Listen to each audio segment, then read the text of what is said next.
नमस्कार दोस्तों, एक बार फिर से आप सभी का स्वागत है विंध्य पाठशाला के इस चैनल पर। दोस्तों, जैसा कि आपको पता है कि केवीएस करंट अफेयर का श्रृंखला चल रहा है, उसमें पारिस्थितिकी, नवीनतम पर्यावरण और पारिस्थितिकी से संबंधित हमने अभी एक वीडियो बनाया, जिसमें हमने आपको काफ़ी कुछ बताया। वन आवरण, वन वृक्षावरण, मैंग्रोव वन की स्थिति क्या है।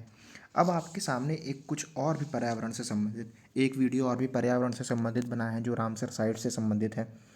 तो दोस्तों, हम चाहते हैं कि हर एक पहलू को आपसे हम बताएं, आपसे रूबरू कराएं, क्योंकि करंट अफेयर का जो एरिया है वो बहुत ब्रॉड है।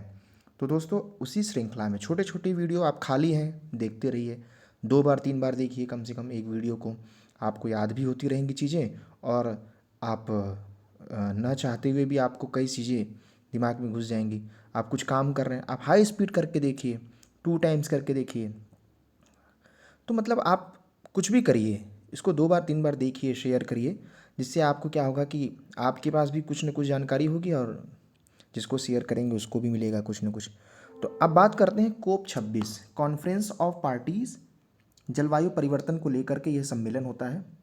तो जलवायु परिवर्तन को लेकर के ग्लासगो स्कॉटलैंड में COP26 शिखर सम्मेलन का आयोजन किया गया, जिसमें भारत की ओर से प्रधानमंत्री नरेंद्र मोदी ने भाग लिया, और उन्होंने एक मंत्र दिया जिसका नाम था पंचामृत। ये बड़ा फेमस हुआ था, स्कॉटलैंड में हुआ था, ग्लासगो यह सम्मेलन हुआ था।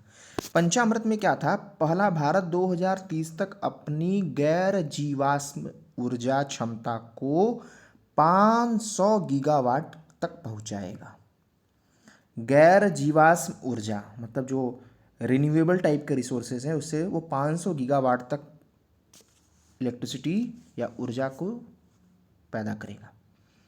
दूसरा, भारत 2030 तक अपनी 50% ऊर्जा की ज़रूरत अक्षय ऊर्जा से होगा, मतलब गैर जीवाश्म से पूरा करेगा। मतलब कुल मिलाकर के रिन्यूएबल जो सोलर है, जो विंड है, उनसे ज़रूरत पूरा करेगा 2030 तक।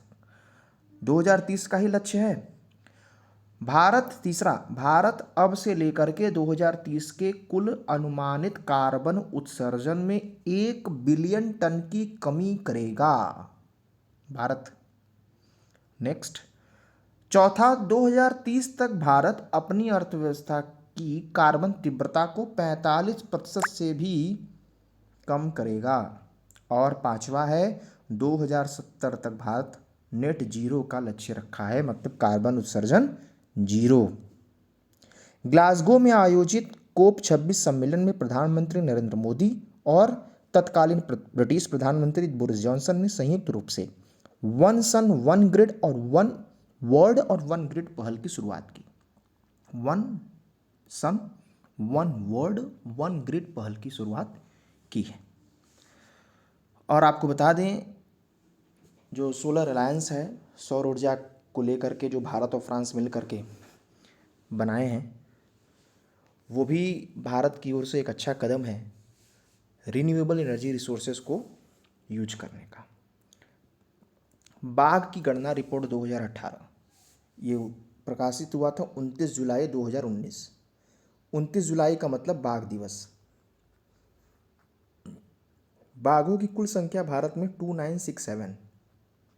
2014 से 2018 में 33% बाघ हुए हैं वृद्धि। MP में सबसे ज़्यादा है 526, कर्नाटक 524, फिर उत्तराखंड। दुनिया का सबसे बड़ा कैमरा ट्रैप वाइल्डिंग सर्वेक्षण के कारण बाघ गणना 2018 गिनीज वर्ल्ड रिकॉर्ड में दर्ज हुआ। जिम कॉर्बेट टाइगर रिजर्व में देश का सबसे ज़्यादा बाघ 231 है। वैसे तो बाघ ज़्यादा कहाँ हैं? MP में, लेकिन अगर किसी टाइगर रिजर्व की बात करें तो वो उत्तराखंड में सबसे ज़्यादा बाघ हैं, 231। देश के 3 अभ्यारण्य डांफा, बुक्सा, पलामू में कोई बाघ नहीं बचा। भारत में कुल बाघ की आबादी 63% टाइगर रिजर्व में रहते हैं, और विश्व के कुल बाघ की आबादी में 70% बाघ भारत में ही रहते हैं। मतलब केवल 30% पूरे देश में रहते हैं, बाकी 70% बाघ भारत में ही रहते हैं। मतलब भारत बाघ के लिए एक फ्रेंडली कंट्री है। अब बात करें एक state of the world forest report 2022, यह रिपोर्ट संयुक्त राष्ट्र खाद्य और कृषि संगठन द्वारा प्रति 2 वर्ष में जारी किया जाता है। जैसे हमारे यहाँ फॉरेस्ट रिपोर्ट है, फॉरेस्ट सर्वे ऑफ इंडिया है, वैसे ये है। 1990 से 2020 के बीच 420 बिलियन हेक्टेयर वन नष्ट हुए हैं। 30 वर्षों में 10.344 वन में कमी आई है। 2015 से 2020 के बीच हर साल 10 मिलियन हेक्टेयर वन नष्ट हो रहे हैं, हर साल हो रहे हैं। विश्व की बात हो रही है। विश्व में कुल वन क्षेत्र 4.06 बिलियन हेक्टेयर है, जो पृथ्वी के कुल भौगोलिक क्षेत्र का 31% कवर करती है। और इस रिपोर्ट के अनुसार 140 से अधिक देशों के द्वारा 2030 तक वन हानि को समाप्त करने की घोषणा की गई है।